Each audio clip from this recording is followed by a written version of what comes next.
Okay, assalamu alaikum guys. How are you? My name is Abdulrahman Alabyad. I'm a second year medical student, and today's lecture is going to be about cardiac output. So before we start, I want to wish you all best of luck on your CVP midterm that I think it's on Thursday, and inshallah you guys will do great.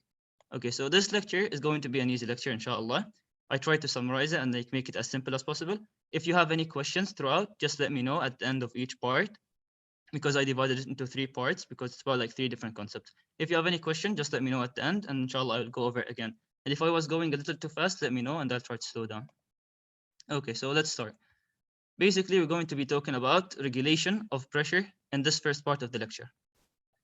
Now, before we start, there's this equation that you guys are familiar with already. It's basically the mean arterial pressure is equal to the cardiac output multiplied by the total peripheral resistance. Now, this equation, throughout this entire lecture, and probably the whole of cardiovascular block, like this is the most important equation. You don't want to forget this equation.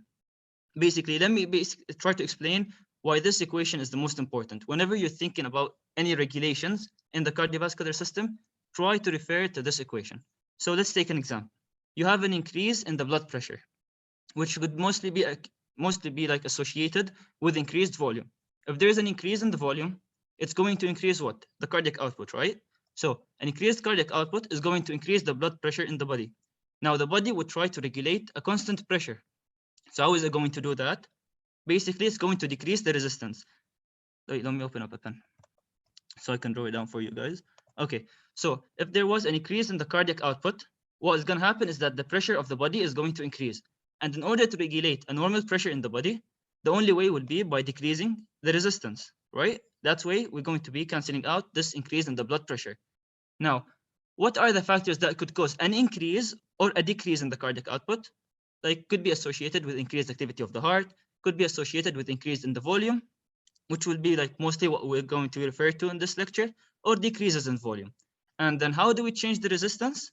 The resistance is always associated with the vessels. So if we try to increase the resistance, we're basically constricting the vessels. And if we want to decrease the resistance, we're going to dilate these vessels. Now, before we get to the lecture, just I want you guys all to keep this lecture in the back of keep this equation in the back of your head, and I'll try to reference it throughout so that you can understand how it works. Okay, let's start. The first thing we're going to talk about is baroreceptors. Now, in general, what baroreceptors are trying to do is that they're going to be working to maintain a normal blood pressure in your body throughout the entire body. How it's going to occur is basically there's going to be a stimulus, whether it's an increase in the cardiac output, such as an increase in volume, or a decrease in the cardiac output associated with a decrease in volume. This stimulus is going to be acting on the receptors, which are the baroreceptors. The baroreceptors are going to send signals to the brain. The part of the brain that's associated is called the nucleus tractus solitarius. And then the brain is going to respond to these changes by either activating sympathetic nervous system in order to constrict the vessels if it was a decrease in the pressure, or the parasympathetic nervous system in order to dilate the vessels if it was an increase in the blood pressure.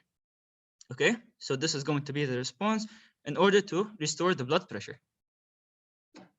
Now, what we'll do is that we're going to go into the details about this. So just this is the basic concept, okay? Now, baroreceptors. Baroreceptors are stretch receptors. Basically, they're going to detect stretch. If there is an increase in stretch, they're going to respond to that. If there is a decrease in stretch, they're going to respond to that. Now, what are the things that might cause a change in the stretch, or like what are the factors that might stretch the vessels? An increase in the blood flow. Is there a problem with the voice, guys? Can you guys hear me? Yeah, we can. Okay. So what are the factors that would cause a change or like a stretching on the blood vessel, whether like an increase in volume or a decrease in volume? An increase in volume is going to stretch the vessel because like just imagine too much blood is going into the vessel and the vessel is just a small cylinder. It's going to be stretched when there's an increase in volume, okay? So the baroreceptors are going to detect that. We have 2 types of baroreceptors. The high pressure baroreceptors, which is going to be the carotid sinus, the aortic arch, and the renal afferent arteriole. The carotid sinus is associated with the cranial nerve 9, which is the glossopharyngeal nerve. Okay, I'll try to talk slower, I'm sorry. And the aortic arch is associated with the vagus nerve. which is vagus nerve 10. Now, from these, the most important ones are going to be, or the ones that you're going to come to the most, are the renal arterioles and the baroreceptors of the carotid sinus. Now, we're going to describe these two later on, but real quick right now, I'm just going to explain the concept of the renal afferent arterioles because it's going to help you throughout the CVP block and it's going to come back in the renal block. Now, as you can see, this is basically the capillaries around the kidney. This is the glomerulus of the kidney. It's a little bit different than what you learned. Usually, you know that an artery gonna go to a capillaries and then release a veins. But what you see here is that there's an artery, it's gonna go to a capillary system, and then it's gonna release another artery. What we're most concerned about when it comes to the cardiovascular part is this artery, the first artery, known as the afferent arteriole. Okay, now, okay, so I was gonna give you guys like a way to remember that it's an afferent arteriole and afferent arteriole. Basically, like, you know, the artery is the main artery or the renal artery is coming. It's gonna send off an afferent, which is away from the renal artery, which is gonna go over to the kidney, and then an efferent arteriole, which is gonna go away from back to the arteries. But you're not really concerned with that right now because it's mostly in the kidney lecture or the renal block. Just focus on the afferent arteriole part. Now, the renal afferent arteriole is important because it has baroreceptors. And these baroreceptors are going to detect the changes in pressure, and they will respond to these changes by releasing a system known as the renin-angiotensin aldosterone system. Okay? What the kidney basically does is that if there is a decrease in blood flow through the afferent arteriole, whether there was any type of obstruction early on in the afferent arteriole, the afferent arteriole won't be receiving any more blood flow. So the kidney is trying to save the body. What it thinks is that, oh, okay, the body doesn't have blood. So I need to find a way in order to help the body increase the blood pressure. So it's going to activate its baroreceptors. And this is how it's going to be working on. This might be a problem in the case where there's an obstruction, because if there's an obstruction, the kidney would think that, oh, there's no blood in the body. However, there is blood in the body. It's just not reaching the kidney. So when the kidney is trying to help you, it's instead doing more harm. We're going to get back into this now. I just wanted to explain it now so that you can remember it later, because it's going to come back a lot in the renal block. Okay. Now, next part is the low pressure baroreceptors. They're not as important as the high pressure baroreceptors, but basically they are going to be the cardiopulmonary receptors because they're around the heart and the pulmonary vessels. And what they're doing is that they're detecting changes in the volume. Okay. So how do baroreceptors function? This is the most important slide. And once we're done with this slide, let me know if you have any questions. Now, there's two mechanisms. Okay, 1 second. I'm sorry, guys, of the voices that are coming from here. Okay, I'm sorry. So when it comes to the baroreceptors, there's two mechanisms. We're either going to detect an increase in the blood pressure, or we're going to detect a decrease in the blood pressure. Let's start with an increase in the blood pressure. Assume the heart is pumping, or there's too much volume in the body. So the heart is pumping this volume. There is an increase in the cardiac output. And this increase in the cardiac output, the poor small vessels can't hold this much, so it's going to start stretching. What's going to happen is that the baroreceptors that are found on these vessels, what were the vessels? The carotid vessel. Let's just focus on the carotid, okay? So the carotid sinus baroreceptors are going to detect this stretch because they are stretch receptors, and they're going to start firing signals to the brain that there's too much stress.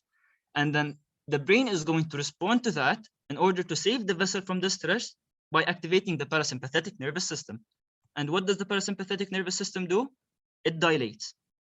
Okay? So the increase in blood volume caused an increase in stretch. This increased the stretch, activated the baroreceptors to increase their firing to the brain. And the brain was like, okay, there's too much blood pressure on this vessel, so I must dilate in order to save the vessel and save the body from the increased blood pressure. And this will lead to activation of the parasympathetic nervous system. Remember this equation that we talked about? What happened is there was an increase in cardiac output, and this caused an increase in the blood pressure. So how will the body solve that? By vasodilating. Dilation is on the resistance on the vessels. And now we remove the increase in the pressure. Okay? You see how this equation is going to come up with us every time? Now, let's go to the second example. There's a decrease in blood flow. There's a decreased volume in your body. Now, what's going to happen this time, and a lot of students get confused about this part, is that the decreased volume is not going to cause the baroreceptors to fire signals to the brain that, oh, I don't have blood. Instead, the baroreceptors they are stretch receptors. If they're not getting stretched, they're not going to be working. Therefore, the brain this time, since the baroreceptors are not telling the brain, oh, I have blood, the brain thinks that there must be a problem because I'm not getting the signals from the baroreceptors. And that's how basically a decrease in blood volume is going to be sensed by baroreceptors. It is a decreased firing, okay? It's a decrease in the firing. Now, when there's a decreased firing of the baroreceptors, the brain would be like, okay, there's a problem, there's not enough blood, so I'm going to activate the sympathetic nervous system. And why are we activating the sympathetic nervous system this time? Because this equation is reversed. There is a decrease in the cardiac output. So a decrease in the cardiac output causes a decrease in the blood pressure, and the body is going to fix that by constricting the vessels to increase the resistance. All clear? This is the entire concept of baroreceptors. You guys get it? Okay, sounds good. Now, I brought the lecture slides just to show you basically what the doctor said, and it's the same that we just said. It's just repetition, just in case any of you like looked over the slides and had any questions. Now, we said there's high pressure. So the high pressure baroreceptors, which are going to detect the blood pressure, are basically associated with increased volume, which is increased cardiac output. When there is increased pressure or increased cardiac output, that will cause a stretch with increased firing signaling to the brain, and then we're going to reduce the blood volume pressure. Now, what we didn't talk about is the low pressure baroreceptors. Now, honestly, at first I didn't know that you guys had them because they weren't explained to us. And I tried to look at multiple sources when I saw that you guys had them, basically to see what they do, but I didn't really find them. So like, just make sure of the function with your doctor. But what I understood from the slides is that basically an increase. So basically the low pressure, we said they're detecting volume, right? Now volume is associated with the venous return usually. So an increase in venous return or increased volume would cause a stretching of these low pressure baroreceptors. And as a result, they're going to increase their firing to the brain, which would work on reducing the blood pressure. So why this would be? Because basically venous return is the blood that's coming back to the volume. So it's blood that's coming back to the heart. So the volume of the blood. And we said the low pressure baroreceptors are found around the heart and the pulmonary vessels. So when there is more blood coming there, they're going to stretch these baroreceptors and they're going to fire signals to the brain that there's too much blood around here. Okay. So as a result, the brain is going to fire like signals that's going to telling it to inhibit or like activate the parasympathetic nervous system in order to reduce the blood pressure or volume. However, just make sure about this concept with your doctor. I don't really want to confuse you about it, but I think like this is the main idea of it. Now, let's go back to our concept of the baroreceptor. So as you can see, there's an increase in pressure. As the higher the pressure goes, the more firing the more firing from the baroreceptor, and the lower the pressure, the less the firing, which basically is an indicator that there is decrease in blood pressure. Now this part, it's a little bit complicated. I try to simplify it as much as I can, so bear with me if you don't get it. What is the difference between high and low pressure baroreceptors? High pressure baroreceptors are basically going to detect changes in pressure. They are basically the ones that you're most concerned with. Like, don't really focus on the low pressure baroreceptors. Last year, when I was solving questions, I never came through questions that were asking about the low pressure baroreceptors. And like, it wasn't even explained to us. When I'm talking about like no questions from books. So I don't really know how important it is. Just understand the concept. They're going to be associated with controlling the volume. And an increase in volume is going to cause an increased firing. Okay. Similar to the cardiac output, increase in volume, then increase in firing. Now let's look at this part. Before we get here, I think you guys are good on the previous part, but try to focus on this part. I try to make it as simple as possible. Okay, here's even a nice picture so that you guys can remember this slide later on. Okay, so now the baroreceptor fired its signals, right? Where did they go? They're going to the brain. Now, how would the brain take these signals and try to interpret that I must now activate the sympathetic nervous system, or I must now activate the parasympathetic nervous system? Now, these are the three general ideas. They're not they're not in a specific order. They're just different facts that you need to know. The glutamate is a neurotransmitter found in the brain. It's going to be activating the neurons that's going to be acting on. So if something is releasing glutamate on this neuron, this neuron is going to be activated. The GABA or GABA is an inhibitory neurotransmitter. Means if there is GABA acting on this neuron, then this neuron is not going to work. Okay, so glutamate is activating, GABA is inactivating or inhibiting. And the last thing you need to know is that the brain has a vasomotor center, which is basically creating a sympathetic tone, because what the blood vessels have in general is usually a sympathetic tone or sympathetic activity that's being fired on them in a normal situation. Like it doesn't need a stimulus. It's known as a tone because it's always there, and it's a sympathetic tone. Okay, so this sympathetic tone that's on the blood vessels is created by the vasomotor center through the bulbospinal pathway. Like these are names that you guys just need to memorize. So like just try to bear with me. I tried to make it as simple as I could. Okay, so the vasomotor center is going to be releasing the sympathetic tone via the bulbospinal pathway. So think about it now. If we want to activate the parasympathetic nervous system, what do? We're going to inhibit the sympathetic tone, right? If we inhibit the sympathetic tone, is basically from like sympathetic is a sympathetic nervous system, and the tone is that it's always acting there. So a sympathetic tone is like the blood vessels are usually always under the regulation of the sympathetic nervous system. However, when I'm saying that they're under the regulation of the sympathetic nervous system, I don't mean that they're always like trying to constrict more and more and more. They're basically on a tone, on a balance. Like the sympathetic nervous system is holding them at this kind of contracted position, but it's not like increasing the constriction on them. Okay, it's just a tone, a normal tone. Now, back to what I was saying. Do both 1 and 3 happen when we want PNS to work? Yes, this is what, no, not 1 and 3. Wait, let me just show you. I'm gonna go over that. See, it happens here, but I'm just gonna try to ask you guys to think about it so to help you remember it more. We said that the vasomotor center is activating the sympathetic nervous system on the vessel. Yes, 2 and 3. You're right now. So the vasomotor center is activating the sympathetic nervous system. And if we want to activate the parasympathetic nervous system, what should we do to the sympathetic nervous system? We should inhibit it, right? Because in the brain, there is nothing that's always activating a parasympathetic nervous system. There is only a sympathetic nervous system. If we increase the activity of the sympathetic nervous system by glutamate, this is going to increase the constriction or increase the activity of the sympathetic tone. Okay, if we inhibit the vasomotor center or the sympathetic nervous system, we're going to dilate. Okay, so our work is all on the sympathetic tone. Either we're decreasing it or we are increasing it. So let's take and try to understand what happens here.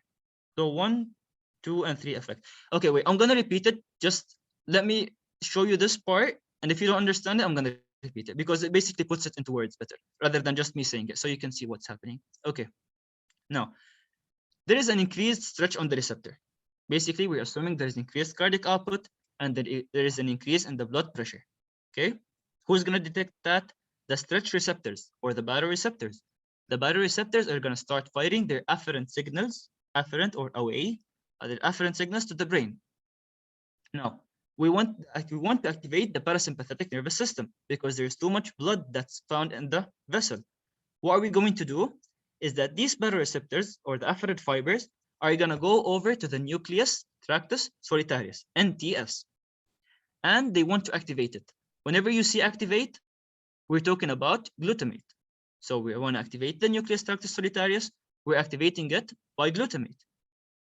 Now, nucleus tractus solitarius is going to send neurons that are going to activate a second system. What are we trying to activate? A second system known as the caudal ventrolateral nucleus. Okay, we're trying to activate the second system. How are we going to activate it? By glutamate as well.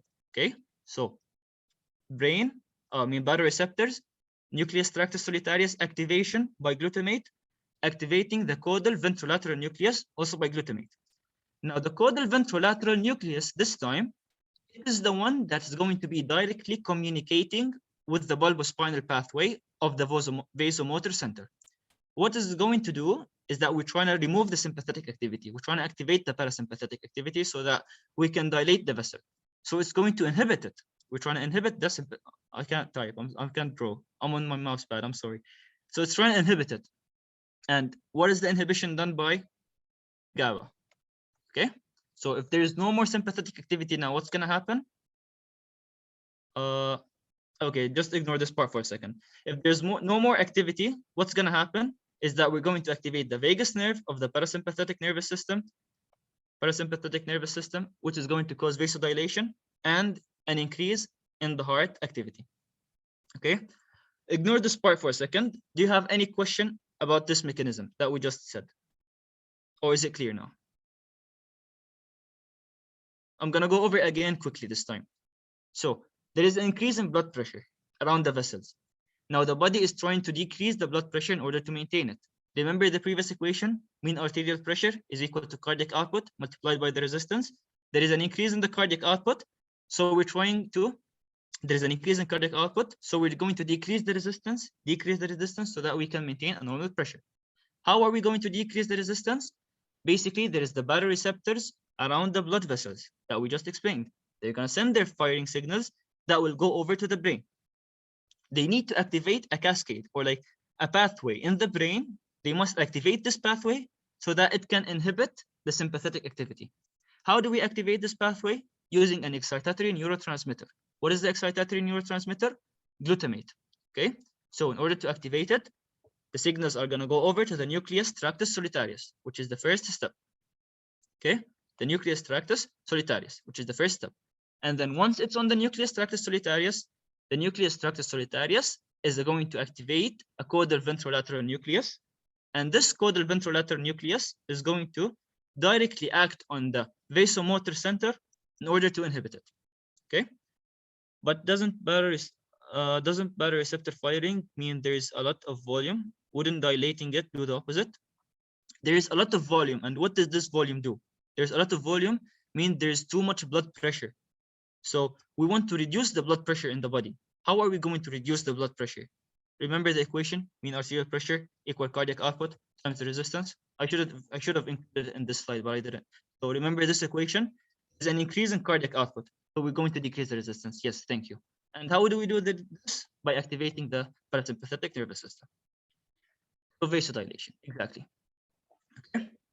Now, do you guys have any other questions about this? So you're activating the area that will inhibit the pathway. Yes, relaxing it. Yes.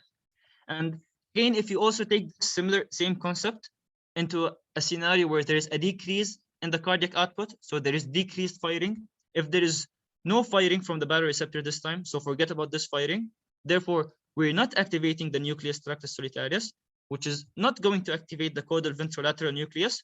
As a result, the sympathetic tone is going to remain because there's no more inhibition on the sympathetic tone. Okay. Now, one way that you could remember that the vasomotor center is the one that's directly associated with the sympathetic activity is that from the word vaso, you know, vaso for the vessel, and motor is usually like associated with movement and stuff. So like vasomotor is something that would cause more movement, and sympathetic nervous system is when you're moving a lot and trying to run and stuff. So like vasomotor is constricting it with a sympathetic tone. Okay. Now, one last point about this slide, which is the part that we ignored, is that when there is an increased firing from the nucleus tractus solitarius, it's going to do two things. The first one is activate the caudal ventrolateral nucleus, which will go over the main pathway. And then the other point is that it's basically activating something known as the cardio inhibitory center. From its name, cardio, heart, blood vessels, inhibiting the heart and blood vessels because there's too much cardiac output. So we're trying to decrease it to increase the resistance, or to decrease the activity of the heart in order to decrease the resistance. And how is it going to do? Through two nuclei that are found in the cardio inhibitory center. The first one is the nucleus ambiguous, and the nucleus of the vagus. Nucleus of the vagus for the vagus nerve, which is the parasympathetic nerve, and nucleus ambiguous. Just try to remember the names. I told you like this slide is just names that you have to remember. Is the concept clear? Can we go on to the next part? So all three things contribute to dilate and constrict. I think I have a slide after to recap everything. Yes, I do. Okay. So there was an increase in cardiac output, which led to increase in the blood pressure. So what was the goal? In order to decrease the resistance so that we can have a normal blood pressure. To have a normal blood pressure. How are we going to do that? the baroreceptors are going to, yeah, I'm going to send you the slides after, inshallah. So the baroreceptors are going to send signals to the nucleus tractus solitarius. The nucleus tractus solitarius does two things. The first one is going to be activating the cardioinhibitory center. I put it in blue so that you remember its activation. So this is going to activate the vagus nerve through the two nuclei that you should remember. And the second thing is that inhibits the vasomotor center through the bulbospinal pathway. And how does it do that? By activating the caudal ventrolateral nucleus. All clear? The two things are going to be inhibiting the vasomotor center and activating the cardioinhibitory center. Once these are done, the blood pressure is, or the vessels are going to vasodilate, and we're going to have a normal blood pressure back. Okay. This is basically all the concept of baroreceptors, from the introduction, definitions, how they work, and what they do in the brain.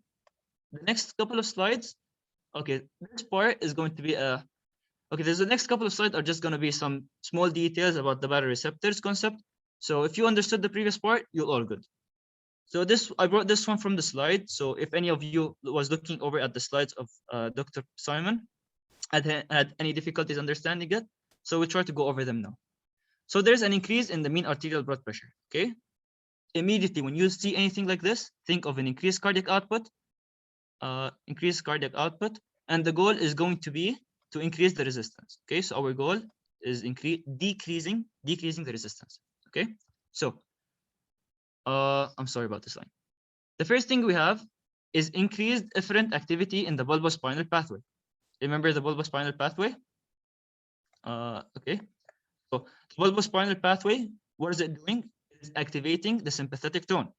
So what should we do to it? We should inhibit it, right? So the activity of the bulbospinal pathway. Efferent means that it's going away. It's going out of the bulbospinal pathway. So we should have less fibers going out of the bulbospinal pathway. So decrease. The next thing is output from the nucleus ambiguous. Nucleus ambiguous, we said, it is going to be found in the cardioinhibitory center, which is going to increase. Nucleus ambiguous in the cardioinhibitory center. So we're increasing it. Output from the dorsal motor nucleus of the vagus nerve, parasympathetic, we're increasing it. Pregangliotic sympathetic neurons, sympathetic nervous system, we're decreasing it. Total peripheral resistance. What is our goal? We're trying to decrease the resistance. So we're decreasing the resistance. Activity in the carotid sinus afferents are going to increase because there's too much blood pressure and flow in the carotid sinus, so they're going to fire more. So there's an increase. Output from the vasomotor center, which is going to be vaso for like kind of vessel and motor for activity. So sympathetic nervous system or sympathetic tone, we're decreasing it. Okay, I'm sorry. Excitatory input into the nucleus ambiguous. So what is the nucleus ambiguous? Again, which is found in the cardioinhibitory center, and input into it are going to increase so that we can have increased activity of the nucleus ambiguous. Afferent activity of the 9th and the 10th cranial nerves. Remember where we had these? In the carotid sinus and the aortic arch. The baroreceptors around the carotid sinus and the aortic arch. They're going to be increasing, or basically it's simply just saying activity of the baroreceptors. Activity in the glossopharyngeal afferents, again, it's the same thing, which is going to increase.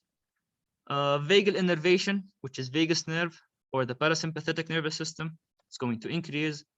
The slope of phase 4 of the action potential in the SA nodes. So remember the action potential of the SA nodes, which was the one that basically goes like this, which is we're talking about this phase 4 around here. So if we're trying to slow the heart, the SA node is basically increasing the the heart rate of the heart. So SA nodes are responsible for the heart rate. So if we're trying to decrease the heart rate so that we decrease the cardiac output, we're basically increasing their slope. Okay, so the slope is going to the slope of phase 4 of the action potential in the SA nodes is decreasing. Okay, I'm not sure about this part then. I'm sorry. Ask the doctor about it. I'm not sure. A cyclic AMP concentration. Cyclic AMP concentration is usually basically associated with constrictions. So the cyclic AMP concentration is going to decrease because we're not constricting it. Epinephrine, which is sympathetic nervous system, it is decreasing. L-type calcium channels, which are basically calcium channels, which are going to be increasing the constrictions. So we're decreasing them. rate of sequestration of the calcium by sarcoplasmic reticulum. So it's also going to decrease because when there's more, when we're basically like taking the calcium back into the sarcoplasmic reticulum at a faster rate, then the heart muscle is going to relax faster, and so it can contract again faster. So basically what this does is that it's increasing the heart rate. So we don't want to do this. Won't decreasing the resistance increase the cardiac output? Now, in a general sense, like, if there's a decreased resistance, means there's more blood that can flow there. However, what we're trying to do is that we're trying to decrease the blood pressure around the body. It's usually like whenever there's an increased blood pressure, it's associated with some pathological condition, right? So what we're trying to do this time is just trying to solve this pathological condition, because basically it's some type of pathology around the heart that's going to cause an increase in this pressure. Okay, like it could be just you exercising, right? You're trying to exercise. If you're exercising, the heart is pumping faster. Would you want the vessels to stay constricted so that the blood that's coming out of the heart, flooding out of the heart, to just destroy the vessels around there? Instead, we don't want to do that. We want to dilate the vessels so that it can allow the blood to pass faster. Okay, is it clear? And I'm sorry about this part. I'm not really sure how it is. So please ask Dr. Simon about it. Okay, so this is a checkpoint about the rebreath part. Who want to try to solve? Does anyone want to try to unmute their mic and solve it?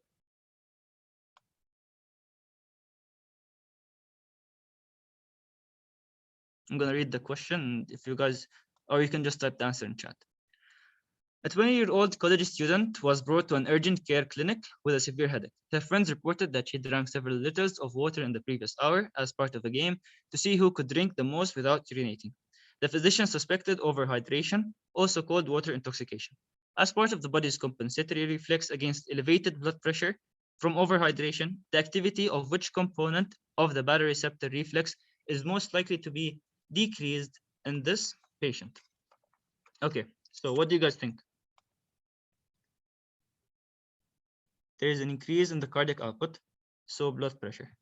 Okay, we're going somewhere. Increase in cardiac output is increase in blood pressure. And what we're trying to do with the body, we try to decrease the resistance in order to maintain a normal blood pressure. And this, yes, as you guys said, it's E. The right answer is E, because you want to decrease blood pressure. Okay, so vasomotor center would be inhibited. Which of the following most likely be decreased? Yes, it's E, the vasomotor center. Not the parasympathetic, no. Nucleus tractus solitarius activity is going to increase because it is the one that's inhibiting that. Yes, okay, so why not C? Because the nucleus tractus solitarius, remember, it was the one that's inhibiting the vasolateral system, the vasomotor system. So if we're inhibiting the nucleus tractus solitarius, there's going to be an increase of the activity. It's not associated with peripheral nervous system, but it's like just focus on this concept. The baroreceptors, parasympathetic nervous system. No. Just the fact that baroreceptors, their signals will go to the nucleus tractus solitarius. And the nucleus tractus solitarius, it works, the final goal going to be inhibiting. So the final goal of the nucleus tractus solitarius is inhibiting the vasomotor. If there is increased activity from the baroreceptors, increased activity of the nucleus tractus solitarius, there's going to be increased inhibition. If there is a decreased activity, there's going to be a decreased activity, so an decreased inhibition. All clear this question? Okay, so now the next points are just simple. We're going to go over them quickly. Now, basically, there's a clinical application around the carotid artery. If you're massaging it, you're going to activate the carotid receptors, which is going to lead to an activation of the parasympathetic nervous system. Okay, I'm going to go again because I was a little too fast. In the carotid artery, if you're activating them or if you're just massaging it, something known as a carotid massage, what's going to happen is that you're going to activate the carotid baroreceptors, which is going to activate the parasympathetic nervous system. Here's another picture to understand what's going around. So there was a decrease in blood pressure this time. So there was associated with a decrease in cardiac output. So we need to increase the resistance in order to maintain the blood pressure. So how do we do that? There is decreased stretch, decreased firing to the brain, decreased brain activity. The vasomotor activity is increased because there is no longer an inhibition. The nucleus tractus solitarius is no longer activating the cardioinhibitory system. So a less parasympathetic, more sympathetic nervous system, and as a result, there's going to be an increase in the blood pressure. Okay. And one last thing is that the baroreceptors are not usually like used for maintaining a long-term or a chronic hypertension fixation problem, because over time, what's going to happen is that these baroreceptors are going to think that this increased blood pressure is a normal thing in your body. So they're going to adapt. As you can see, they're going to adapt. So instead of fighting at this point, they're going to start fighting at this point. So in a case of chronic hypertension, the baroreceptor stimulation is not going to be effective, and that's why you need to take some medications. All clear? Next concept, renin-angiotensin-aldosterone system. Now, remember how we talked about the afferent arteriole? I'm going to go over it again one last time, because you need to like really focus on this question. I remember we had a question in our final that very, very few people solved right about the afferent arteriole of the kidney. So, could you please illustrate the previous graph? Okay, so let me go over this part. So, this is a normal situation. Okay, so the baroreceptors are going to be activating most at this part, at this blood pressure. Let's just assume at this blood pressure, which is, for example, 90. Just examples. Now, if there was a case of a chronic hypertension, there's going to be increased blood pressure like almost the entire time. So the baroreceptors can't keep fighting their signals always. They're just going to think to themselves that, okay, this is our normal situation of the body. I should adapt, I should change. And instead, they're going to start fighting at this increased hypertension. So the patient is still suffering from hypertension. He is not safe from his hypertension. However, the baroreceptors are no longer working to help him, and that's why he needs to take some medications this time. Okay. Now, the afferent arteriole concept. Again, I'm going to go over it fast this time. The afferent arteriole has a baroreceptor, which is going to detect an increase in blood pressure. It is most important to understand this concept about the afferent arteriole in cases, or like the questions, if they were to come about it, they're going to be associated with some type of occlusions or blockage at early part of the afferent arteriole. Okay, if there was a blockage, the body still has its fluid. The body has so much like fluid and blood being pumped out in the cardiac output, so it doesn't need any more fluids. But the kidney doesn't realize that, oh, the body has enough fluid. The kidney thinks that the body doesn't have fluid because there's not blood coming enough to the kidney. So it's trying to thinking to itself that it's saving the body. So it's going to increase its fighting of its baroreceptors. However, this is only doing harm to the body. Okay. If you understand this concept, this is basically like as hard as it could get in regards to the afferent arteriole question. Now, why isn't that question associated with the renal angiotensin aldosterone system, since it's about the kidney? You mean this one? There's no choices about the renal angiotensin aldosterone system, and basically what's the question, like you can't change the question, you know. It's asking, can I repeat which part you want me to repeat? We didn't go to anything yet. We didn't explain anything. I'm gonna go into this part now. This is just the general concept. Okay, I'm gonna go over it again. Hardest question you could get in regards to the renal afferent arteriole concept is going to be a blockage question. If he asked you a direct question, there was an increased stimulation of the renal afferent baroreceptor in the renal afferent arteriole. What's going to happen?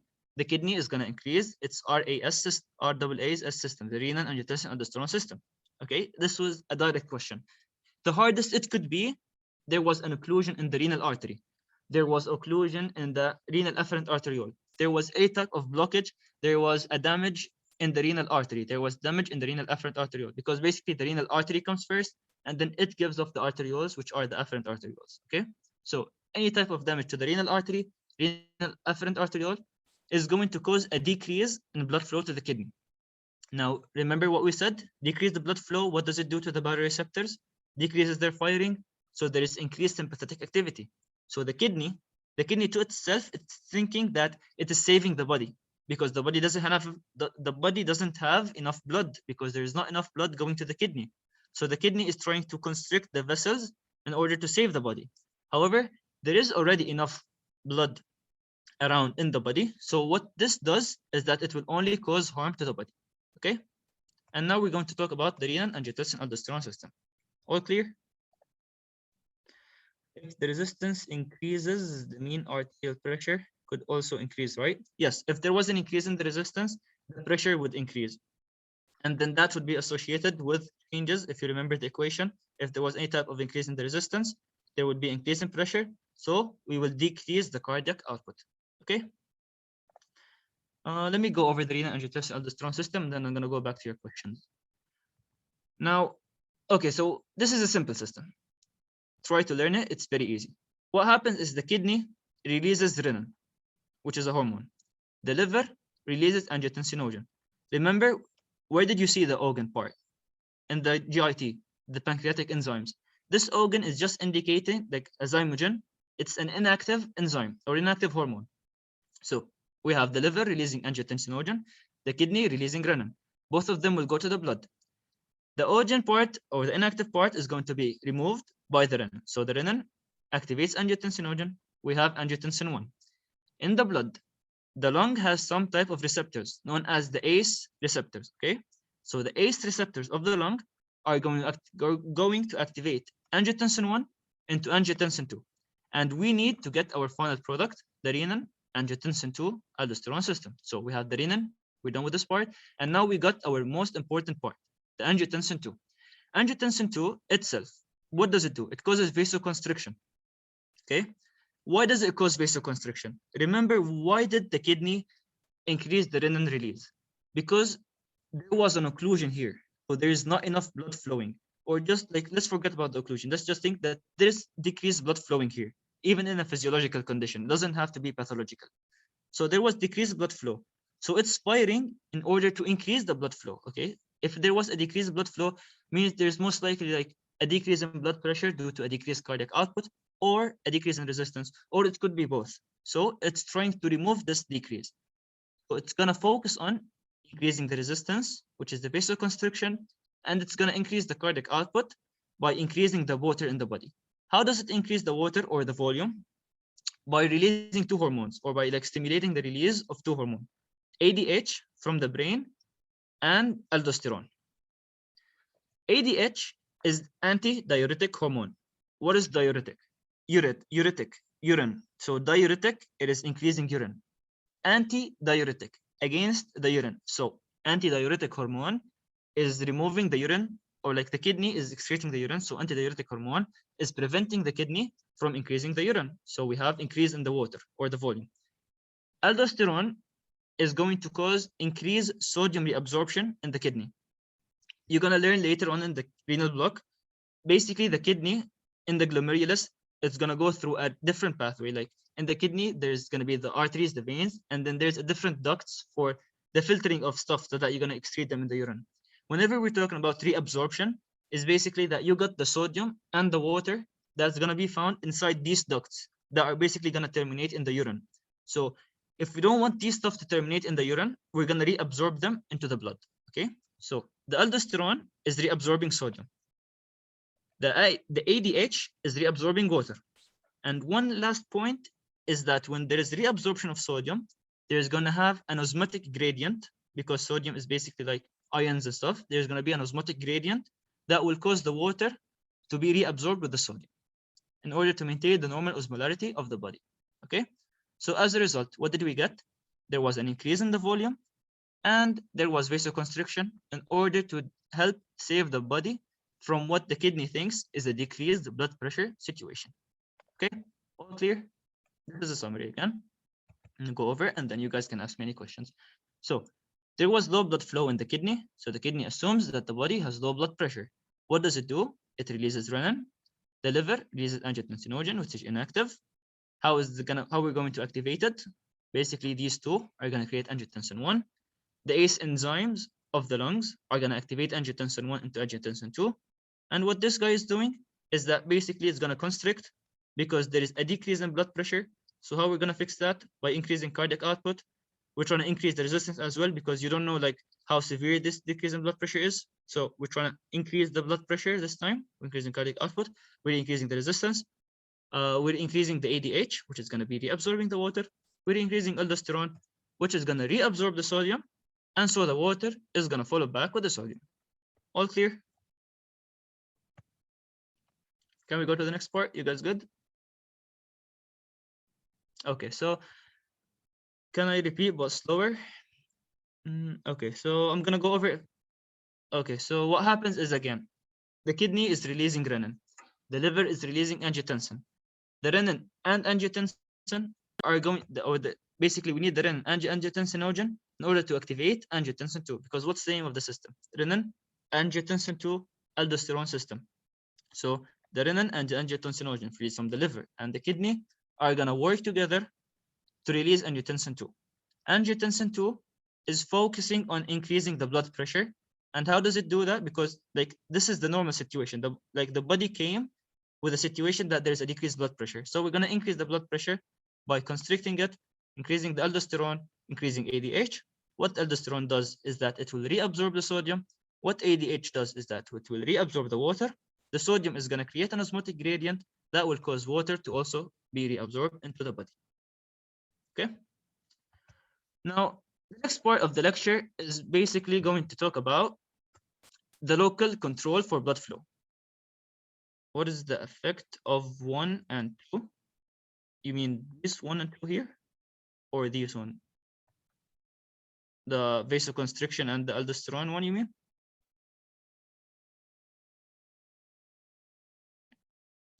In green, 2 and 3.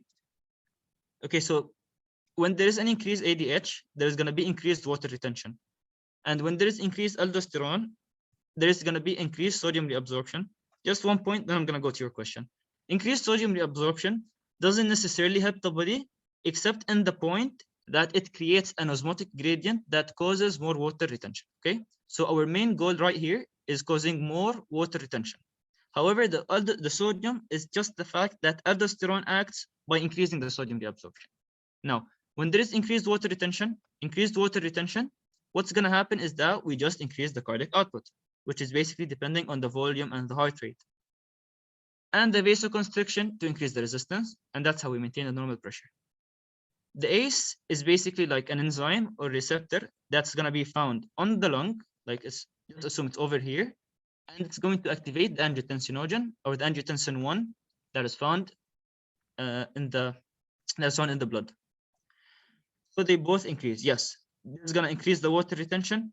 This is going to increase the water retention. So they're both increasing the volume in the body. So they're increasing the cardiac output. Okay. Like just think about what's wrong in the body and how we're trying to fix it. What do you mean by water retention? Water retention or the reabsorption of water. Like as I told you, the kidney has, other than the two vessels going, the artery and the vein, there is another duct like around here. Okay. So this duct of the kidney is responsible for the kidney's main function, which is removing the waste in the urine. What happens is you see the arteries in the slide right here. So the arteries are coming around here to the glomerulus. What happens is that the glomerulus is going to take in the water and the sodium through its pathway. And then all the way at the end, if there was ADH, aldosterone, what's going to happen is that the kidney is going to take these, or the ADH and aldosterone will cause the water and the sodium that are found in the kidney's excretory duct back into the blood flow. Water retention, how does it help cardiac output and blood pressure? Basically, like whenever you're talking about water, it's volume. I used to get confused about this part also. Like any fluids in the body are just considered plasma. So if we're increasing the water, we're increasing the plasma volume in the body. Okay, like we don't necessarily take it in the body as this is water, this is the plasma, this is this is that. No, every fluid in the body are considered plasma. So if there is increase in the plasma volume, is going to be an increase in the cardiac output. Because if I remember right, the cardiac output equation was stroke volume multiplied by heart rate. So the volume multiplied by the heart rate. So if there was an increase in water, we're basically increasing the volume. So there will be an increase in the heart rate. Why is it that water follows sodium specifically instead of any other ion? Mostly because sodium is responsible for creating this osmotic gradient. Like it creates a gradient that's stronger than the other ions. And also it's basically the aldosterone is going to be activating the sodium. Okay. Metabolic regulations and the myogenic regulation.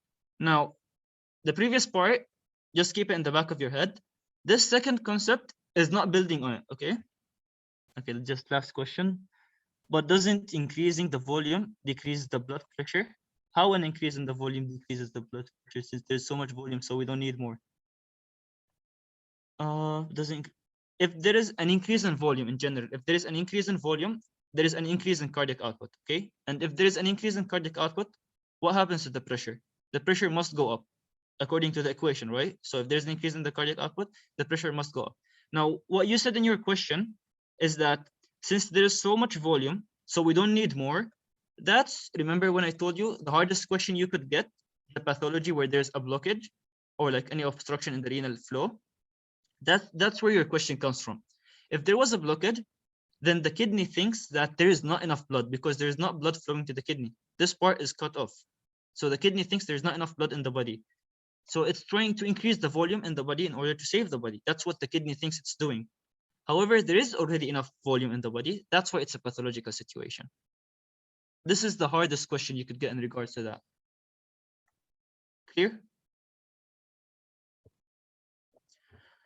The volume is water, not blood. Yeah, I told you, like any volume in the body is considered blood. It doesn't matter if it's water, if it's like, your body is made of 60% water. So that's water in your body, right? That's the volume in your body. Yes, it doesn't really matter if it's water or anything else. It's all blood. It's all considered blood. Any volume that goes to the body is going to be considered blood. Okay, now this part is basically going to talk about local control of blood flow. Now, all we just talked about was regulation of the blood pressure. Okay, we regulated the blood pressure on the body. If there was an increase in blood pressure, what we did, activating the parasympathetic nervous system. If there was a decrease in blood pressure, we activated the sympathetic nervous system. Now, what we're talking about in the next part of the lecture is going to be regulation of the blood flow. Okay, so in other words, if there were any changes in the vessels, what we're trying to do is to maintain a constant blood flow to the organs. For example, you're exercising. You need more blood going where? To your muscles, right? So what you're going to do, you're going to dilate the muscles. That's what we're talking about. Basically, tissue or localized changes in the blood or in the vessels, whether related to dilations or constrictions. So if you're exercising, you need dilations around the muscles. If you're exercising, you need dilations around the heart. However, you need constrictions in other places. So that's what we're talking about, okay? Now, how does this dilation and constriction come about? This is the talk of the lecture, or this part. So the first way is a metabolic control, and the second one is the myogenic control. So let's go to the metabolic control. What is a metabolic? What is metabolism? Metabolism, basically when your body is trying to create the energy. So let's just think about an exercising person. Your muscles need the energy, right, to exercise. You need the ATP. And what will they do? They're going to take the oxygen, they're going to take glucose, undergo it through glycolysis, which is a metabolic pathway. And as a result, there's going to be a decrease in oxygen. There's going to be an increase in carbon dioxide because basically this pathway decreases carbon dioxide. And there's going to be release of other metabolites that are going to be associated, like the stuff that are going to be broken down. They're going to be released as well. Now, this is important in the body because what happens is that the blood vessels are going to sense that there's too much waste products in this organ. There is too little oxygen in this organ. So we need to increase the blood flow there. Why do we need to increase the blood flow there? So that it can wash off these waste products, take them away from the organ, and bring back new oxygen to the organ. Okay? So this is basically the metabolic theory. This is all you need to know about the metabolic theory. The organ or the tissue is being activated too much. As a result, it's using its oxygen storages. It is going to release carbon dioxide and other metabolites. So what the vessel does is that it realizes that this organ is basically having too much waste. It doesn't have enough oxygen. It's probably an activated organ. So what I'm going to do is I'm going to dilate, basically allow more blood to go into this organ so that it can wash off this waste or take them away. And then it can bring the new oxygen from the oxygenated blood. Clear? This is basically the metabolic theory. As you can see, arterioles are sensitive to the metabolites and the paracrine agents. Paracrine agents are basically going to be hormones. Now, these metabolites could be adenosine, could be lactate, could be the ions, could be the potassium, any type of like metabolic wastes. You don't really need to sit down and memorize adenosine, lactate, potassium, and hydrogen. Just try to group them together with the metabolic waste. A decrease in oxygen because increased activity, an increased carbon dioxide. The body doesn't need carbon dioxide. Carbon dioxide is a waste. So all these, we're trying to get rid of them. These are all metabolic waste. So we're going to have a vasodilation. And then these are some hormones that are also going to help. Basically, angiotensin 2, remember it from the kidney slide. What it does was that it's trying to constrict. So the angiotensin 2 is constricting. Histamines, bradykinins, and prostaglandins, or the prostaglandins E2 to be specific, are going to be associated with dilations, and the prostaglandins Fs are associated with constriction. Now, histamines, bradykinins, and prostaglandins, okay, just they're basically associated with dilation. I wrote them down for you guys here so that you can remember it. This is all you need to know about the metabolic theory. Yep. So it delivers it faster, it vasoconstricts, which increases. No, I told you all we talked about in the previous part. Just keep it in the back of your head. It's a different concept. That part was for the whole body. This part is for the flow to this organ. Okay. If there's an increase in waste, we want to increase the blood flow there. How do you increase the blood flow? How would you increase the blood flow to an organ? Vasodilation or vasoconstriction? Yes, exactly, by dilating it. When it's larger, then it can have or hold more blood through. So that's what you do. Okay. The next concept is basically the myogenic pathway. Now, the doctor in his slides, he basically divided it into two mechanisms, the myogenic pathway and the endothelial pathway. However, just consider them as two different pathways. So we have the metabolic, we have the myogenic, which is this part, and then the last one is going to be an endothelial pathway. Okay, I'm going to explain it in this part, but in the back of your head, just know that they're basically three different mechanisms. The first one is the myogenic reflex. What does myogenic stand for? Myogenic is muscles, right? So basically, this is going to be some reflexes that are going to take place in the muscles. And which muscles are we mostly talking about? The blood vessels, smooth muscles around the blood vessels. So the myogenic reflex is going to be associated with activity on the blood vessels, smooth muscles. Okay. So what it does is that when there is an increase in the stretch on the vessel wall, what does that mean? It means that there is an increase in blood flow. Okay. Oh, before we talk about that again, let me just explain the concept. The metabolic pathway was increased metabolism. So we're trying to wash away the waste, and we're trying to keep the good products, or we're trying to bring on the new oxygen and the new good products. And the myogenic pathway and the nitric oxide pathway, what we're basically focusing on, it's a similar concept, but I'm gonna reword it in a different way. We're trying to maintain a constant blood flow to the organ. Okay, so we're trying to have the organ at a normal blood flow. We don't want it to have too much blood flow. We don't want it to have too little blood flow. Okay, so we're gonna undergo a myogenic reflex. Now, the first one is basically when there is too much blood flow. If there was too much blood flow in this organ, again, just keep in mind we're talking about small tissues. There is no baroreceptors in this part. The baroreceptors were only in the carotid sinus, the aortic arch, and in the renal afferent arteriole. We're talking about a different muscle, or a different organ that doesn't have the baroreceptors. Okay, there's an increase in blood flow. So what this increased blood flow does this time is going to cause the same thing, which is a stretch. However, since there is no baroreceptors, instead what it does is that it will cause activation of some channels around this organ that will be like responsive to stretch. Now, when these channels are activated, they will create a depolarization wave. This depolarization wave is going to open up the calcium channels, and these calcium channels are going to be associated with constriction. And if we constricted this vessel now, what did we do? We decreased the amount of blood that can flow to this vessel, and as a result, we no longer have an increased blood flow, and we were able to maintain a normal blood flow to the vessel. Clear? So the myogenic reflex is basically trying to work to maintain the normal blood flow. When there is an increase in blood flow, it is going to be activating some channels that are basically gonna, in general, they're going to activate the smooth muscle, causing a release of calcium in order to constrict it and to prevent the excessive blood flow. Okay, this is the myogenic reflex. Just don't try to confuse it with the previous part about the baroreceptors and stuff. This is different, right? If you don't confuse it, you'll be good with it, inshallah. Now, the next concept is the nitric oxide, which is the third pathway, or the endothelial pathway. What the nitric oxide does, just memorize it from now until like the rest of your careers. Nitric oxide is responsible for vasodilations. Whenever you see the nitric oxide, it is a vasodilation, just associated with like there is no sympathetic activity, because you know how there was sympathetic tone and stuff, just no sympathetic.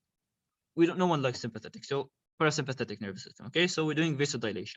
Nitric oxide is associated with vasodilation. How it does that is basically through paracrine agents, or again through hormones and stuff, or through increased shear stress on the vessels, which is basically like harming stress, the stress that would harm the vessels. Okay, and if this stress is harming the vessel, we're going to dilate the vessel in order to basically try to save it from being harmed. Okay, now why did I increase the font and make the shear stress part very large? Because whenever you see shear stress, خلاص, you just think of nitric oxide. Okay, shear stress always associated with nitric oxide. Like if this is the one thing that you don't want to forget from the nitric oxide pathway, is that it's going to be activated by shear stress. Okay, and the one more point is that nitric oxide, how is it going to do vasodilation? By activating the cyclic GMP pathway. You guys clear? Now I'm going to go over the lecture slides. We're basically going to talk about the same thing again. So did you guys understand this part? So we can go over the myogenic reflex and the nitric oxide pathway. Okay. Now let's go over the lecture slides. So the myogenic pathway is basically going to be associating with the vessels. There was an increase in flow this time, so the vessels were stretched.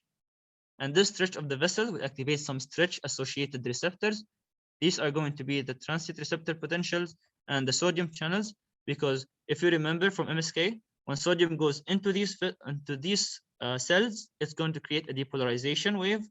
And this depolarization is going to activate the calcium channels. And these calcium channels are going to create vasoconstrictions. And that way we maintain the flow. There was an increased flow, and now we remove the increased flow, we're having a normal flow again. Okay. Now, as you can see, this is basically an organ that has calcium. If this was a sample, like an example without calcium, we have an increase in the pressure. What we're trying to do, increase in pressure means there's an increase in volume. So we're trying to decrease, or we're trying to basically constrict so that we can have a normal volume. Okay, so as the pressure increases, we're trying to constrict it, which you can see with the black line. The constriction is done by calcium.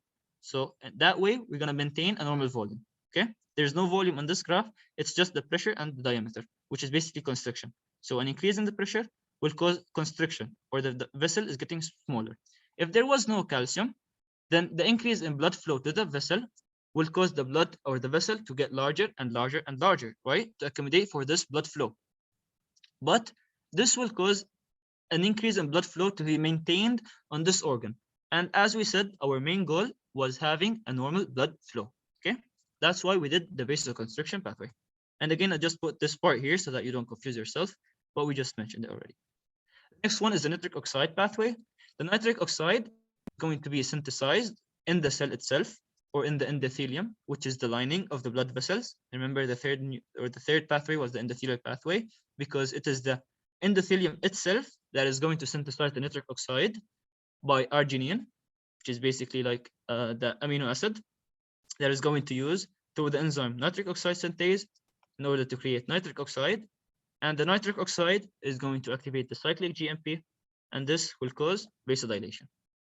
Again, due to shear stress. See, even the doctor underlined it in his presentation, because always nitric oxide is shear stress. Clear? Again, the same concept. Nitric oxide is going to cause smooth muscles to dilate. And this is the last concept that we have, is autoregulation. Now, these two are going to be explained in the next presentation by Alabyad.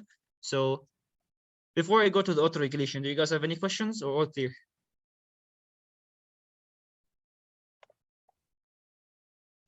Autoregulation, I'm going to start. Okay.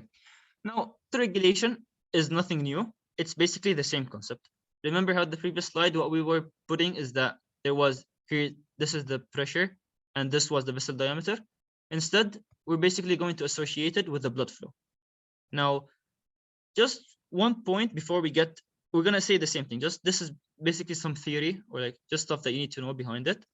Autoregulation is a mechanism in order to maintain a constant blood flow around this tissue.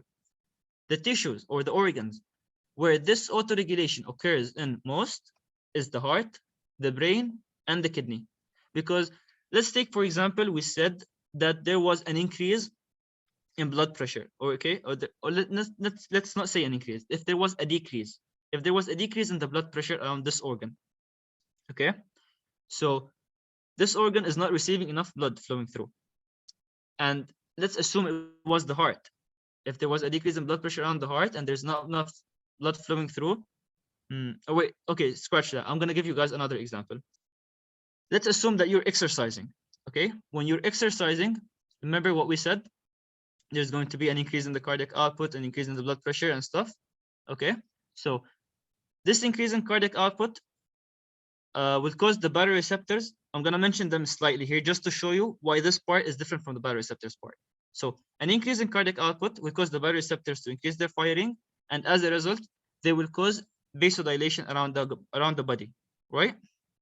Okay, so let's say, for example, the heart or the brain. If there was too much vasodilation around the brain, and then the blood is going all over the brain, it's going to compress the brain.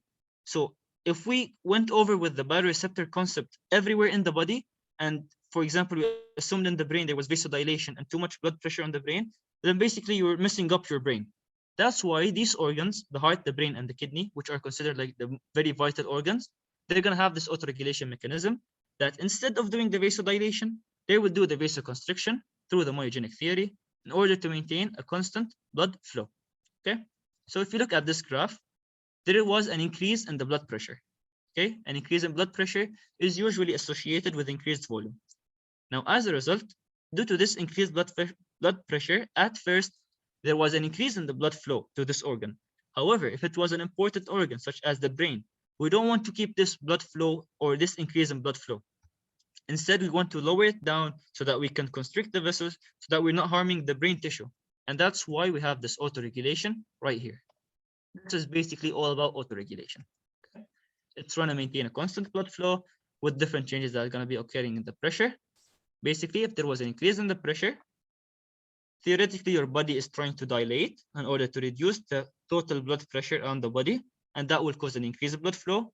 However, these organs, whether it be the kidney, the brain, or the heart, they're going to detect that increase in blood flow, and they're going to fix it by activating their myogenic reflex in order to constrict the vessels, and that's how they're going to have a normal blood flow. Okay, so assume there was an increase in blood pressure, which is going to be associated with increased blood flow. Now, the regulation mechanism is going to be decreasing the resistance.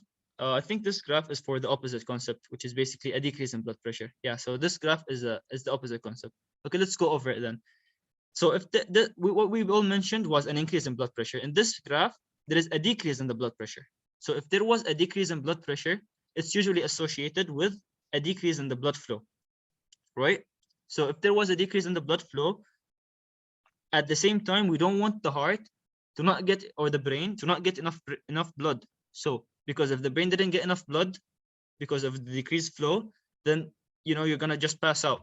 So instead, what the brain does this time, the autoregulation is going to be the opposite pathway, which is going to be a dilation pathway, so that we can still have the blood going to the brain.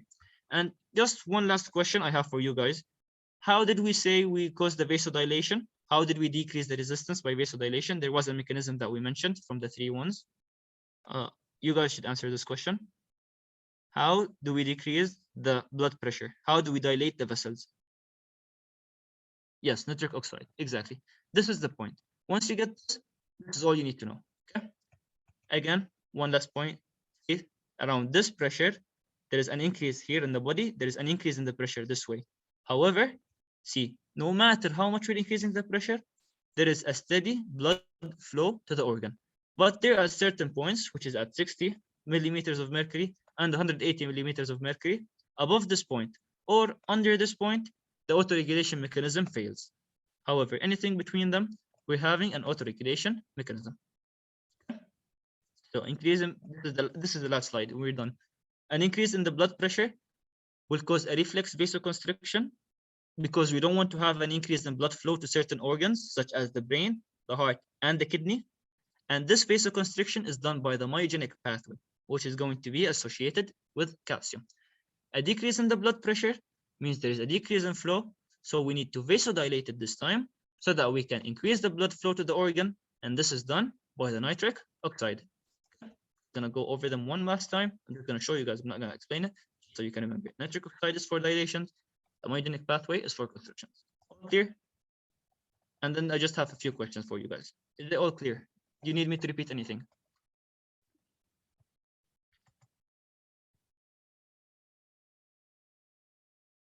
Okay. Let's start with the questions.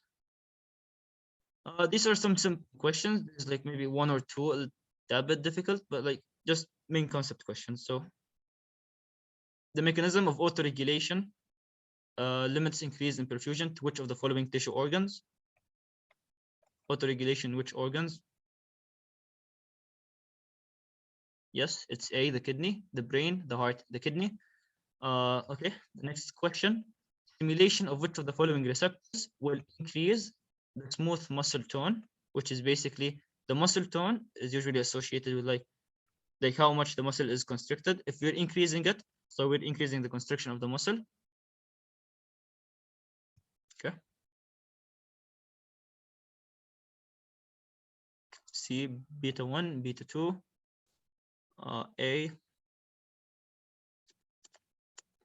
Different answers. Does anyone want to try? Angiotensin 2. Okay, yes. So the answer is A. For the ones that said B1 and B2, beta 1 and beta 2, these are basically these are adrenergic receptors. What is an adrenergic receptor? It is a sympathetic nervous system receptor. Yes, B1 is for the heart. So, but like these points are not, I don't think they are with you in this block. So, I mean, yeah, never mind. B1 is with you because the heart and the lungs. But they're basically sympathetic nervous system. And we don't want to activate. Beta 2 is found in the lungs. So you're going to get it in the pulmonary block. So anyways, they are sympathetic nervous system. If you increase the sympathetic nervous system, this is not going to affect, other than the fact that they're in the heart and the lungs. So angiotensin 2 was our answer that we discussed. Remember it right here, angiotensin 2. This is vasoconstriction. Next question. In an experimental procedure, blood flow to the leg muscle of a mouse is measured at rest and during exercise. During exercise, blood flow to the leg muscle triples. So we're talking about increased blood flow. What is the primary cause of an increase in the blood flow around the muscle?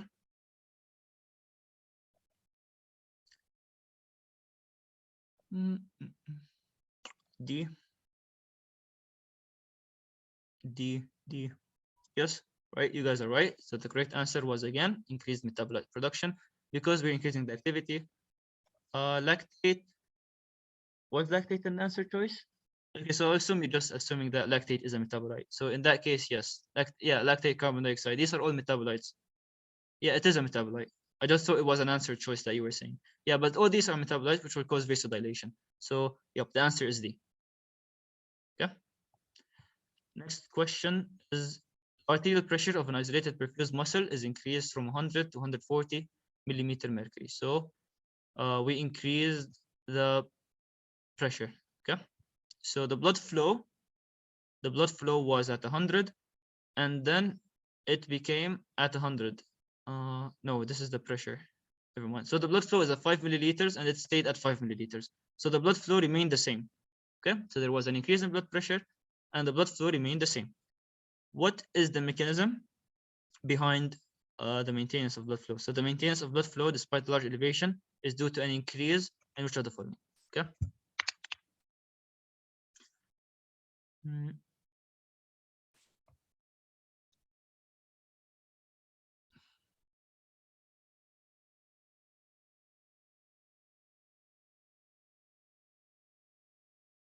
E.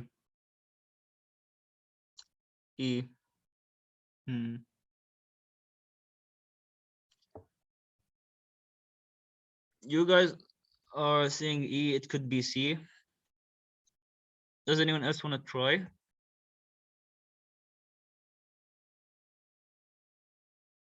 Okay, so the correct blood pressure is high though. Like, would you guys be down to unmute your mic and just let me know what you guys are thinking through? Does anyone want to try to open up his mic and like think about the question? Well, the blood pressure increased, but the blood flow didn't change. Mm-hmm. So it could be that the endothelial cells are releasing NO to make sure that the blood flow it relaxes so that there's still adequate blood flow. Okay, wait, let's break it down together, okay? So there was an increase in blood pressure, right? Usually an increase in blood pressure would lead us to do what? To vasodilate, right? So Yes. remember that previous part that we said there was a transient vasodilation when there was an increase in blood pressure. Yes. However, what is the organ trying to do? It's trying to maintain its blood flow. If we vasodilated the organ, then there's going to be an even more blood flow that's going to be going to the organ, right? Yeah. A So, larger volume of blood. exactly, because the vessel is dilated. So in that case, we don't want to dilate the vessel. We want to constrict the vessel, right? Yes. And like, why do we want, like, just assume it's the brain. Okay, I feel like you're not really understanding it. So let's just assume it's the brain. There was a if we said there's a vasodilation in the brain, that will cause an increased blood flow in the brain. But do you want to keep that increased blood flow in the brain and constrict the brain more? Or do you want to try to reduce Compress the blood it. flow? Yeah, It'll exactly. try and So we wanna, reduce it. yeah, exactly. And so how did we do that? Arteriolar Arterial resistance. resistance. Oh, so it Yes, can't be E because that would actually have the opposite effect. exactly. Because if there was E, there's going to be more vasodilation, which will cause more blood flowing around to the brain. Oh, okay. You get it? You guys all get it? I don't understand. Okay, so let me go over it again. Let's just assume that we're talking about an organ such as the brain. Okay. Remember, we said there were 3 organs that are maintaining, and I'm gonna go to this slide so that you guys can see what I'm talking about. 1 second. Which part did I? Okay, here. Let's just assume that we're talking about brain. There was an increase in blood pressure in the brain. However, the final outcome was that we maintained a constant blood flow in the brain. Why is that? Basically, an increase in blood pressure in the terms of the baroreceptors and stuff will lead, because there is increase in the mean arterial pressure. You guys know that part. So increase in the cardiac output. So we're trying to do a decrease in the resistance. This is basically what we're just apologize. I really apologize for my handwriting. We're trying to decrease the resistance because we're trying to reduce the blood pressure, theoretically, right? However, if we decrease the resistance, what's going to happen? The vessel is opening up more. So it allows for more space for the blood to go through, right? And if we're assuming we're an organ such as the brain, this organ doesn't want to have too much blood flowing to the brain, because if there's too much blood flowing to the brain, you're going to start getting headaches, and it might even get worse. Aside from the fact that the vessels are basically dilated, so they're compressing on the brain. So such important organs such as the brain, the heart, and the kidney, we don't want to maintain this increase in blood flow. That's why it's called transient. Transient is basically that it's a short-term increase. And how do we get rid of this short-term increase? By constricting the blood vessel. When the vessel is constricted, there's going to be a decrease in blood flow. Don't think about it that we're trying to constrict it. Think about it that we're trying to decrease the blood flow. And how do we decrease the blood flow? By constricting it. Okay, so like, don't take it from here to here, but instead take it from here to the other way. There was an increase in blood flow, so we're trying to decrease the blood flow in order to keep the brain working well. And how do we decrease the flow? By constricting the brain. Clear? Okay, I'm glad. This question is an easy question. An increase in shear stress in a blood vessel would result in which of the following changes? This is basically your clue word. Yes. Wait, you guys said C? No, it's not C. Try again. Yes, B. Now you're right. Because there's an increase in the shear stress, so there's an increase in nitric oxide. That's why C is wrong. And nitric oxide acts through cyclic GMP, which is around here. Okay, I got a question which says the muscles are mentioned, not the brain, right? True, yes, it does say that muscles are mentioned. However, it's basically talking about an autoregulation mechanism. Because I said the brain so that you can understand the question, what it's basically like trying to talk about. Because see, there was an autoregulation around here, 5.1 milliliters, and there was an autoregulation around here, 5 milliliters. And the previous slide where we talked about like a myogenic reflex, the myogenic reflex, we didn't really specify this was taking place around in the brain or these organs. And one last point that was mentioned in your slides by the doctor was that certain organs, like yes, the kidney, the brain, and the heart will do the highest level of autoregulation.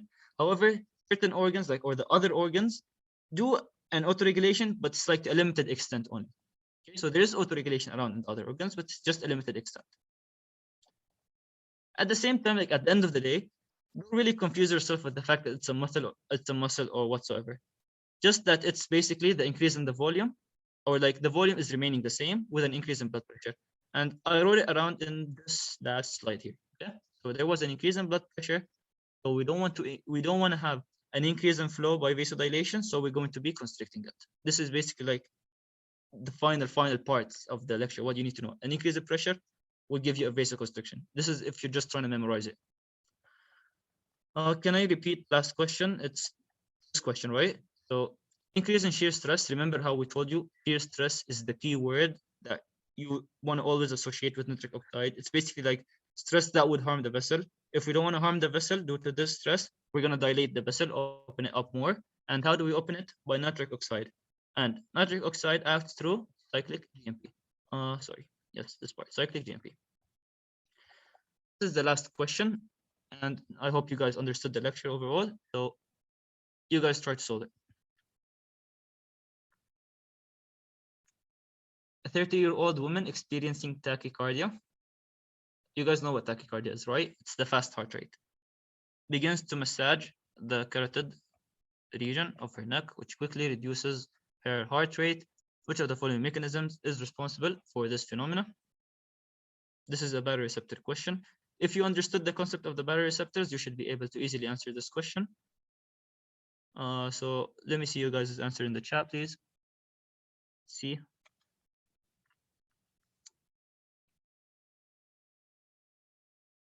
D.